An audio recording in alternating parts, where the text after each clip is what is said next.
Hola, youtubers. He estado viendo la serie televisiva Citadel y me ha sugerido un vídeo que por una parte analice lo que es Citadel y por otra nos permita indagar un poco en la historia de las películas fundamentalmente, de espías o de agentes secretos. Alguien dirá, pero si hay un vídeo de esto, efectivamente, el de Tenet, que era una película que vivía también en el mundo de los agentes secretos, hay un repaso a la historia del espionaje en el cine. Pero a mí me parece que Citadel es de alguna manera una parodia de las historias de agentes secretos. Así que, puestos a buscar, he descubierto que hay muchas parodias, porque este es un mundo muy parodiable, muy identificativo, muy fácil de reconocer por montones de espectadores de todo el mundo y que pueden reírse con los mismos chistes. Naturalmente, los resultados están a veces muy lejos unos de otros, pero la verdad es que hay algunas muestras interesantes e inteligentes y otras que más vale que las olvidemos, aunque algunas de ellas saldrán en este vídeo. Hablemos de Citadel, que era la madre de todas las series, o por lo menos como tal se presentó en su momento.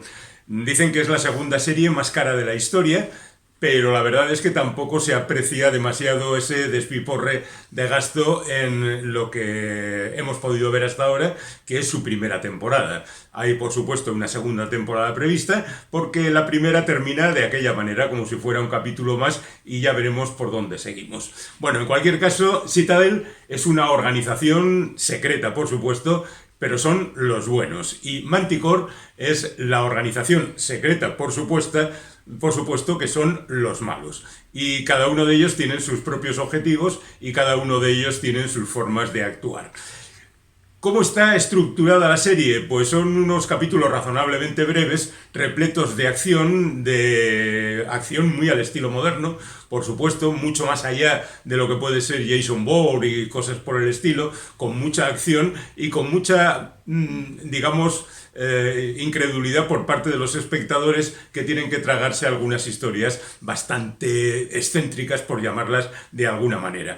Pero esta serie tiene además un elemento fundamental que enlaza con lo que ahora mismo se lleva mucho en el mundo de la literatura. Autores como Joel Dicker o Javier Castillo, o esto que yo acostumbro a llamar el cliffhanger continuo, es decir, aquello de dar una vuelta y otra sorpresa y más allá un susto continuamente para tener al espectador muy entretenido, es lo que tiene esta serie. Lo que pasa es que han pasado demasiadas manos por ahí. Por ejemplo, en un momento determinado se les encargó a los hermanos Russo que se ocuparan de la serie porque no acababan de verla claramente y, en definitiva, todo ha quedado un poco como, no voy a decir desordenado, pero sí un poco deshilachado en la presentación televisiva. Yo me lo he pasado muy bien viendo esta serie, sobre todo con algunas apariciones de actores como Stanley Tucci, que es el jefe, bueno, un jefe intermedio, podríamos decir, dentro de la organización Citadel. Y luego, por otra parte, hay dos superagentes que interpretan Richard Madden y Priyanka Chopra Jonas, que en un momento de su historia pues se ven lanzados a la ignorancia de sí mismos, a una especie de amnesia, o eso es lo que creemos, que les hace vivir una vida paralela. Pero 8 años más tarde, de repente, la cosa se activa otra vez y entonces vivimos en el momento presente, en el momento de hace 8 años, que es cuando empieza la serie en realidad en el primer capítulo, y en el momento de hace 10 años, que es cuando estos dos personajes entran a formar parte de la organización. Todo ello, por supuesto, con un montón de sorpresas que vienen de aquí y de allá, cosas que ocurren hace 10 años, hace 8 y ahora mismo, y descubrimientos que se hacen en la actualidad que, en definitiva, remiten también a las historias anteriores. No es muy complicado, no hay que volverse loco, no hay que empezar a pensar qué es lo que está pasando exactamente, nada de eso ocurre en esta serie. Pero, por otra parte, yo creo que deberían cuidar un poquito más los engarces entre las historias y quizá gracias a eso la cosa funcionaría un poco mejor. Vamos, que la he disfrutado y que seguramente quienes la vean podrán también disfrutarla y que quizá dé paso a una nueva serie diferente de esto que hablamos del cliffhanger continuo y también de las parodias, porque la verdad es que el género de espías o de los agentes secretos, diferenciemos, los espías serían, por remitirnos a la literatura, los de John le Carré o Lane Dayton, esas historias muy complicadas de intrigas y conspiraciones muy complejas que llevan de aquí para allá a los protagonistas, y luego las de agentes secretos, que serían las de aventuras, las de James Bond, por poner el ejemplo más evidente. Así que retrocedamos en el tiempo y vayamos a los orígenes de la historia. Como todo el mundo sabe, en 1962 se produce la primera película de la serie James Bond. De hecho, se estrena el 5 de octubre y por eso el 5 de octubre es el día de James Bond desde hace unos cuantos años hacia aquí. El éxito es inmediato, rápidamente hacen Desde Rusia con Amor, que es, digamos, la película más seria de la serie, valga el término, y después hacen también rápidamente Goldfinger, que es la película que ya va a marcar el tono de toda la serie a partir de ese momento. Es decir, se opta más por el entretenimiento despendolado, por la acción sin límites, pero también con cierto aire de parodia en sí mismo, ¿no? En Goldfinger, por ejemplo, hay una serie de elementos que lo convierten en paródico: el sombrero asesino del sicario de Goldfinger, el rayo láser orientado a la entrepierna de James Bond. En Operación Trueno tendríamos aquella dejada de Luciana Paolucci cuando muere, con frases más o menos divertidas. Es decir, esta unión de elementos un tanto exóticos que, desde luego, a partir de ese momento va a formar parte del ADN de la serie de James Bond, que de alguna manera también es una especie de parodia en sí misma. De hecho, rápidamente, después del éxito de las 3 primeras películas, aparece una parodia que se titula Casino Royale. Casino Royale es una novela de Ian Fleming que fue adaptada a la televisión en el año 56 y que no pasó nada con ella, pero los derechos se habían derivado a través de ese telefilme hacia un productor, Chelsky Filman, que decidió hacer algo con los derechos que tenía en la mano. Pero no podía hacer una película como las de James Bond protagonizadas por Sean Connery, así que se inventó un despropósito total, dirigida, es un decir, por 5 directores, algunos famosos como John Huston, otros de prestigio como Val West, que según parece es el que se ocupó de reunir todos los pedazos, otros, digamos, medianos dentro de la producción inglesa como Robert Parris o Ken Hughes, o James McGrath, y en definitiva fue una pequeña catástrofe que sinceramente a mí no me gusta absolutamente nada, pero que por ejemplo a Mike Myers le influyó tanto que dice que de ese Casino Royale surgió después las aventuras de Austin Powers. Pero bueno, cada uno tiene sus referentes, no pasa nada. En esta película lo que hicieron fue montar un tinglado enorme con un montón de actores famosos. David Niven es en principio James Bond, pero a partir de ahí aparecen gente como Peter Sellers, como Ursula Andress, como la entonces famosa Dahlia Levy o Joanna Pittet, gente que en el 67 era muy conocida y que aparecían por aquí, y luego famosos de ayer y de hoy como George Raft del pasado o Jean-Paul Belmondo, que hacían simples cameos. La película es un desastre, no tiene ninguna gracia. La gracia está en que el malo es Woody Allen, que entonces todavía no era muy famoso, aunque el malo oficial de Chiffre, que después conoceríamos con la cara de Matt Mikkelsen en la versión seria de Casino Royale, está interpretado por Orson Welles. En definitiva, que es una película que dejó huella en algunas personas y un mal sabor de boca en otras, como es mi caso. Eso es en el año 67. Continúa la historia de James Bond con Solo se vive 2 veces, y prácticamente a continuación tenemos alguna otra parodia más o menos encubierta, como la 6ª película, que ya no está protagonizada por Sean Connery, sino por George Lazenby. Esa película, que a mí particularmente es una película que me gusta bastante, está hecha por Peter Hunt, que era un editor de películas. Los editores son buenos directores de películas, porque saben dónde cortar exactamente. Bueno, pues esa es una película que tiene bastantes autorreferencias del tipo de «Uy, esto no le hubiera pasado al otro James Bond». Bueno, pues también se puede considerar una parodia, pero hay más, ¿eh? Y es que después de 007 al servicio secreto de su majestad, Sean Connery vuelve de nuevo a la serie y protagoniza Diamantes para la eternidad, que es, dentro de la nomenclatura oficial de la serie, la última que interpreta. Pero 10 años más tarde, en el 83, Connery aprovechando que han quedado unos derechos extraños sobre el guión de la película Thunderbolt, vuelve de nuevo a la pantalla para interpretar fuera de la línea oficial Nunca digas nunca jamás, que también es otra parodia sobre el propio James Bond y sobre las películas de agentes secretos en general. Aquello de que acabe con uno de los malos con un líquido que, una vez revisado, resulta ser la orina de James Bond, pues es evidentemente un chiste. ¿Bueno o malo? Bueno, cada uno, depende del momento, se reirá o no con estas cosas.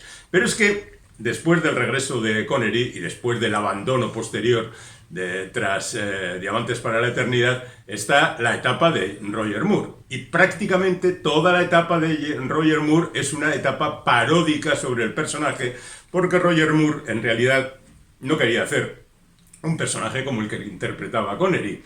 Él quería hacer más un Simon Templar, con el que había triunfado en televisión, El Santo, y lo llevó más o menos a la serie. Es decir, que prácticamente toda la serie de James Bond casi podía considerarse como autoparódica, pero nos estamos saliendo de los 60, que es muy rica, es una década muy rica en parodias. La parodia más evidente de todas ellas es, sin duda alguna, está en televisión, y es la historia del Superagente 86, la serie que en su momento creó Mel Brooks, antes de hacerse famoso con el jovencito Frankenstein, que funcionó entre el año 65 y el año 70 y que tuvo 138 episodios protagonizados por Don Adams o Barbara Feldon. Don Adams era el Superagente 86 y Barbara Feldon la Agente 99. Tenían un jefe, por supuesto, e incluso tenían una organización que se llamaba Control, que peleaba contra los malos. Aquí siempre hay una organización secreta que sirve al poder y una organización de malos malísimos que quieren dominar el mundo. Aquí eran Control por parte de los buenos y Caos por parte de los malos. La aportación de estos personajes a la historia pues son más bien generacional que otra cosa, y desde luego lo que no hay que olvidar es que el Superagente 86 es el inventor del móvil, con el famoso zapatófono que utilizaba para comunicarse con quien necesitara en cada momento. Bueno, esta es una serie que tuvo tanto éxito y tanto recuerdo que en 2008 tuvo una versión cinematográfica protagonizada por Steve Carell y Anne Hathaway, que la verdad no pasará a la historia, pero nos quedaremos con la versión original en blanco y negro para nosotros de Superagente 86. También de esa misma época es El Agente de Cipoll. El título original de esta serie es The Man from U.N.C.L.E. y bueno, en realidad lo que se trataba era de adaptar lo que quería decir Uncle al castellano, que venía a ser algo así como Comisión Internacional para la Observancia de la Ley o algo por el estilo. Que en inglés era Uncle y en castellano quedaba Cipoll, pero Uncle tenía el detalle de que en realidad significa tío y podía ser una especie de ironía en torno al tío Sam, ¿no? El agente del tío Sam, sirviendo a los Estados Unidos. Bueno, pues esta es otra serie que tuvo mucho éxito, protagonizada por dos personajes, uno estadounidense que se llamaba Napoleón Solo, y un ruso que se llamaba Ilya Kuryakhin, interpretados por Robert Baum el primero y por David McCallum el segundo. La serie tuvo tanto éxito que el personaje de Ilya Kuryakhin ha llegado hasta nuestros días a través de títulos de canciones y demás elementos de la cultura pop, e incluso hay personas que creen que Ilya Kuryakhin es un actor en realidad, y no un personaje como el que aparecía en El Agente de Cipoll.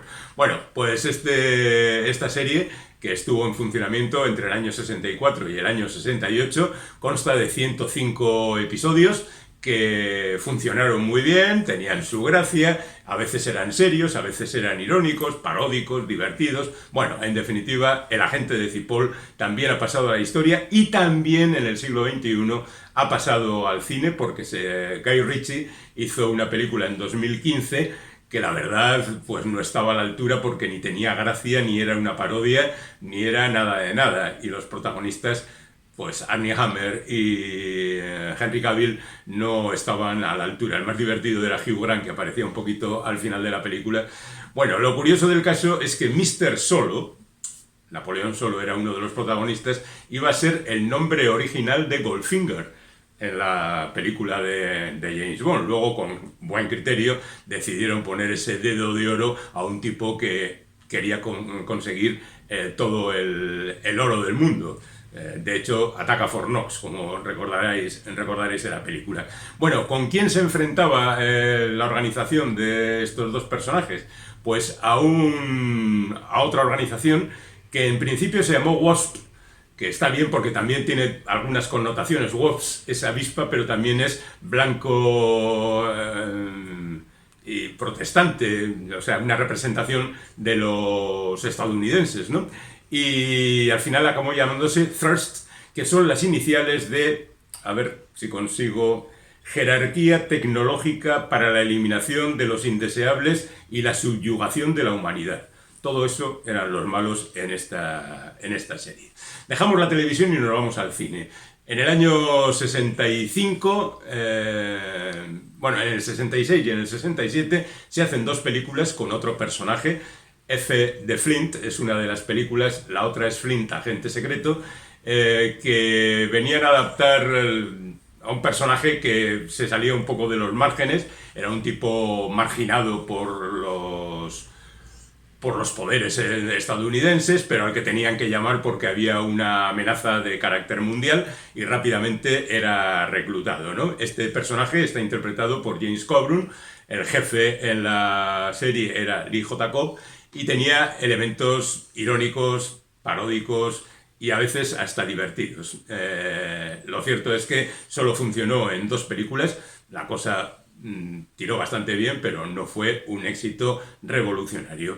Y prácticamente lo mismo podríamos hablar de otro personaje como Matt Helm, que interpretaba Dean Martin.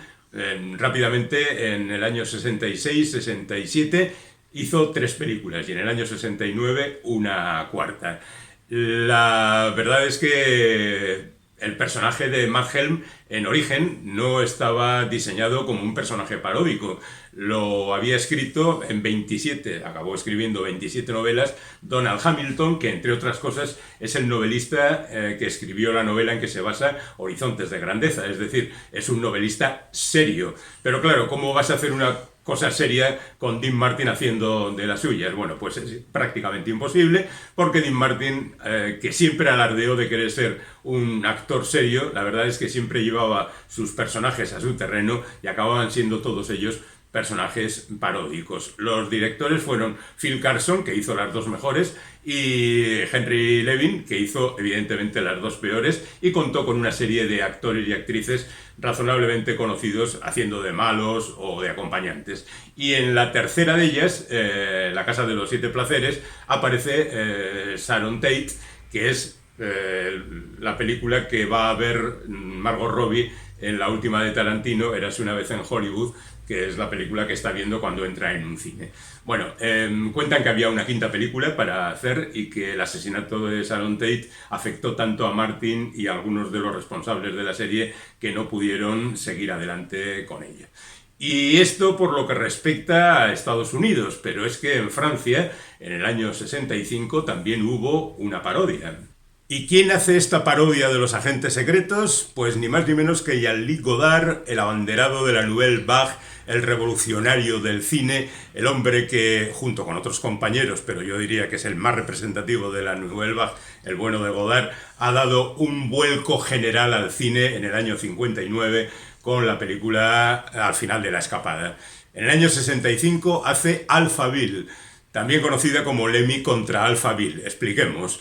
Lemmy Caution es un personaje creado por Peter Cheney en el año 36, escribió 11 novelas entre el 36 y el 46, y fue llevado al cine por diferentes actores. Bueno, Ivan Desny fue el primero, pero se quedó al fin con la cara de Eddie Constantine. Eddie Constantine era un cantante estadounidense que trataba de triunfar en Europa, principalmente en Francia, porque después de la Segunda Guerra Mundial los franceses absorbieron gran parte de la cultura popular estadounidense. Por ejemplo, el jazz, por ejemplo, la novela negra. Y Eddie Constantine pasaba por allí cantando sus canciones, la verdad es que no lo hacía nada mal, y de repente se convirtió en una especie de ídolo del cine de acción, repartiendo bofetadas, literalmente. Él nunca pegaba puñetazos, daba bofetadas.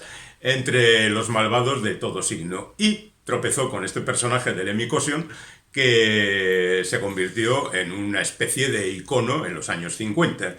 A la altura del 65 la cosa ya estaba bastante deteriorada y los ingleses y los estadounidenses le habían comido la tostada. Pero lo cierto es que el bueno de Godard descubrió en él la idea de ese cine antiguo, que él despreciaba de alguna manera, para llevarlo al futuro, hasta Alphaville, y allí presentar las contradicciones entre las dos formas de vida. La historia puede resultar ahora quizá un poco pasada, en el sentido de que en su momento fue moderna, pero han pasado, claro, 60 años prácticamente, y el tiempo es implacable. Pero la verdad es que en su momento fue una auténtica revolución y algunas de sus premisas todavía siguen siendo muy, muy válidas. De hecho, todavía Constantin siguió haciendo películas, llegó hasta las 15, aunque en algunas de ellas hacía simplemente cameos ya al final de su vida, a principios de los años 90. Bueno, Alphaville fue un auténtico descubrimiento. Saltamos el canal, nos vamos a las islas y allí nos encontramos con John Drake.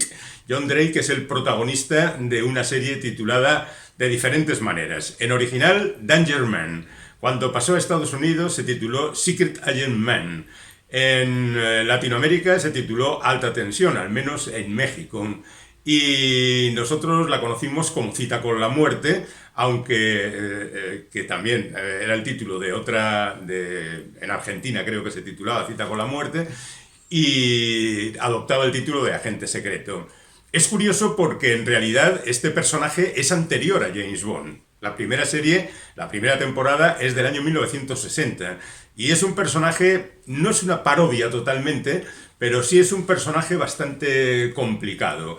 Utiliza las técnicas de las novelas de espías, de las raras, de las complicadas, de las de grandes conspiraciones, y utiliza algunas sorpresas cinematográficas que dejan a la gente un poco sorprendido. La verdad es que es una serie que convendría revisar y que está muy bien. La protagoniza Patrick McGoohan, que después de esta película, de esta serie, se puso a hacer El Prisionero, que es otra serie que de alguna manera parodia también las historias de espías, y cuenta la historia de un tipo al que internan en una villa donde hay diferentes personas. Él ha perdido la memoria y se pasa la serie tratando de escapar de ahí, descubrir la verdad, quién es el número uno que dirige la historia de ese lugar y explicarnos a los espectadores qué diablos está pasando ahí.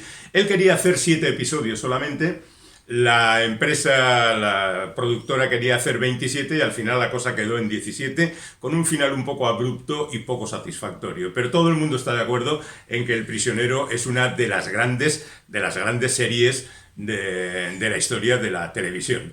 Y volviendo otra vez al cine, digamos que aparece otro de esos personajes que de alguna manera compiten con James Bond por la fama, pero después de todo son arrastrados por la parte de la parodia. Hablamos de Modesty Blaise. Modesty Blaise nace en tiras de periódico, porque James Bond también, después de las novelas y después de las películas, también aparecía en tiras de cómics de periódico. Y ahí justamente nace Modesty Blaise. Es una mujer que ha llevado una vida bastante aventurera y difícil. Se hace acompañar de un amigo que curiosamente mantienen una relación que no tiene nada que ver con el sexo, simplemente es una relación casi profesional. Son, digamos, asesinos a sueldo y se enfrentan a los malos de la manera más eficaz posible. Bueno, pues curiosamente esto pareció interesar en su momento a Joseph Losey.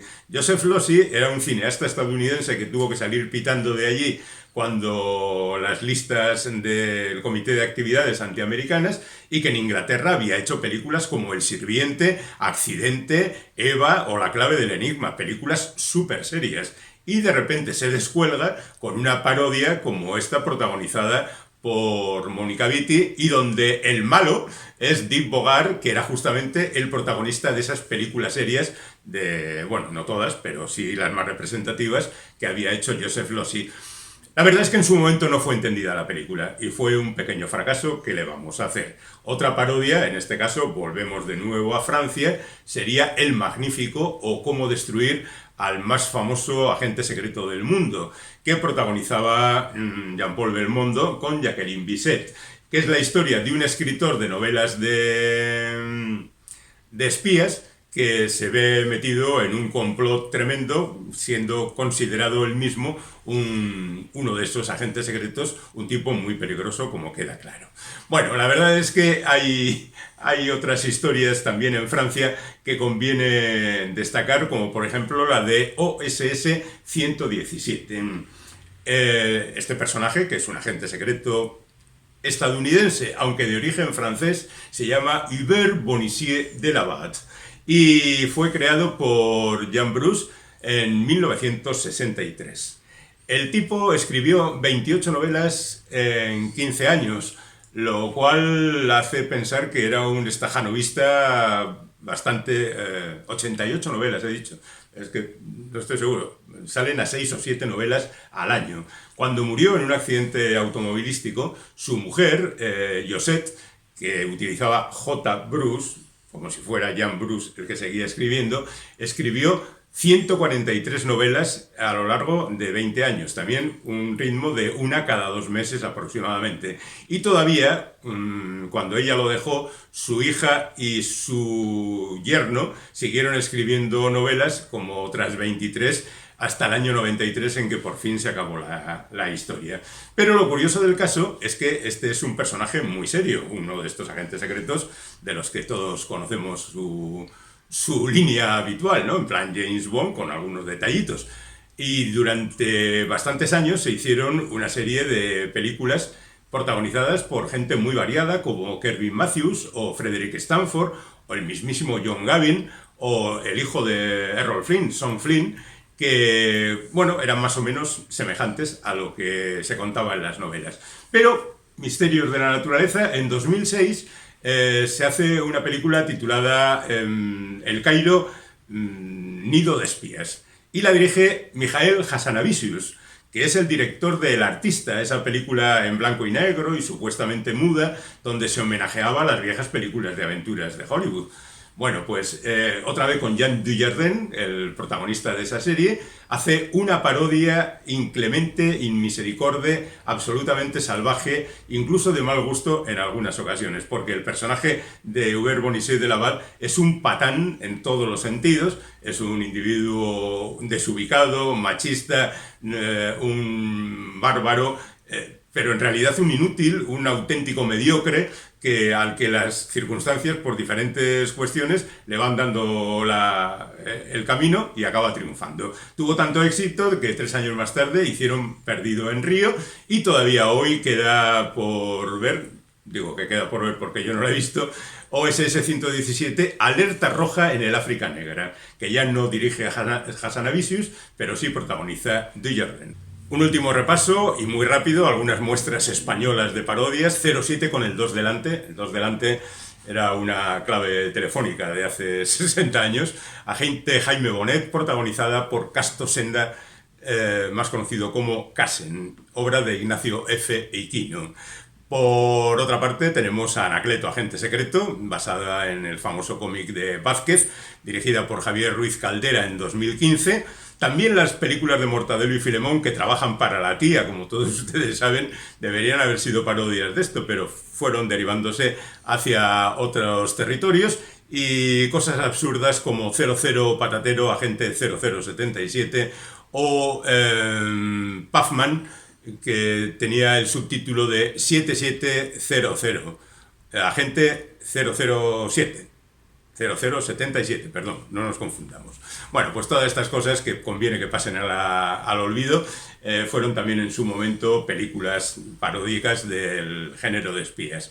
Habría que mencionar el Top Secret, que lanzó a la fama a Val Kilmer en el año 84, obra de los autores de Aterriza como puedas, David Zucker, Gene Abrams y Jerry Zucker, que crearon toda una franquicia que entre nosotros se tituló como puedas, lo que sea, protagonizada por Leslie Nielsen en gran medida. Hay un espía como puedas, donde Leslie Nielsen hace de las suyas, pero también hay un esquía como puedas, y también hay otras cosas como puedas que son menos recomendables. Después tenemos el caso de Austin Powers, que creó Mike Myers y que se convirtió en un auténtico fenómeno hasta el punto de que llegó a protagonizar 3 películas, lo cual está muy bien y lo convirtió en un auténtico éxito en su momento y la verdad es que todavía es muy apreciado por los espectadores, lo mismo que Johnny English, que también forma una trilogía hecha por el bueno de Rowan Atkinson, Mr. Bean, y que también consiguió el éxito. Después de eso, ¿qué tenemos? Pues ya cosas sueltas como por ejemplo El Smoking de Jackie Chan del año 2002, o cosas más recientes como por ejemplo Espías, que dirigió Paul Feig y que era una película a mayor gloria de Melissa McCarthy, pero con la colaboración de algunos grandes de este tipo de películas como Jason Statham, que hace una parodia de sí mismo, o el mismísimo Jude Law, que hace exactamente lo mismo. Es una película del año 2015.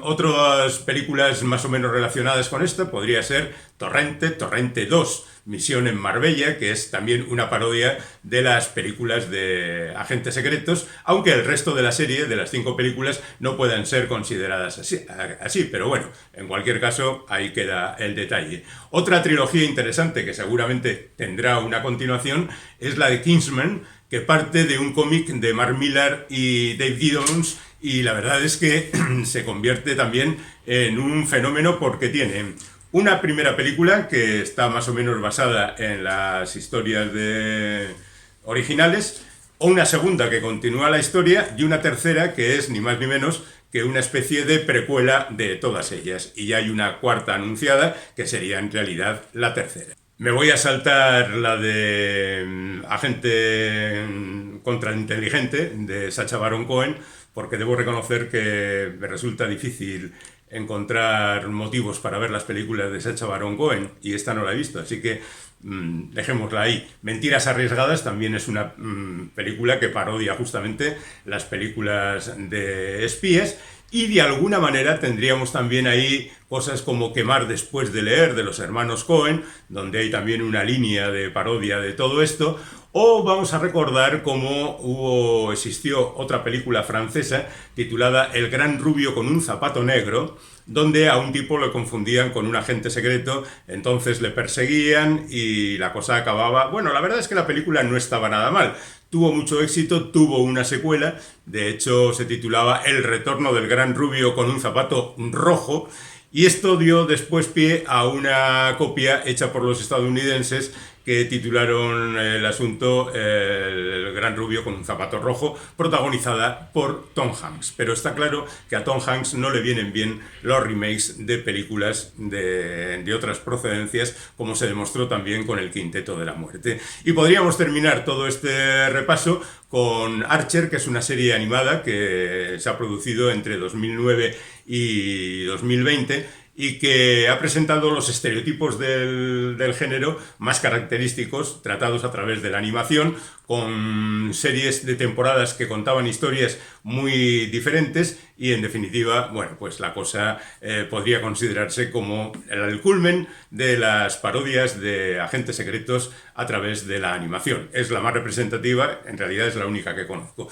así que digamos claramente que esta es la serie más representativa de esto. Este ha sido el repaso que hemos hecho a las películas paródicas de las aventuras de espías, tomando como disculpa la aparición de Citadel, que esperamos ya que tenga una segunda temporada, que aparezca rápidamente y que podamos disfrutar del final de esta historia, que ya digo, quizá no sea muy satisfactoria para todo el mundo, pero que a mí me ha entretenido mucho y ahora mismo estoy deseando que hagan esa segunda temporada y disfrutar de ella. Hasta la próxima.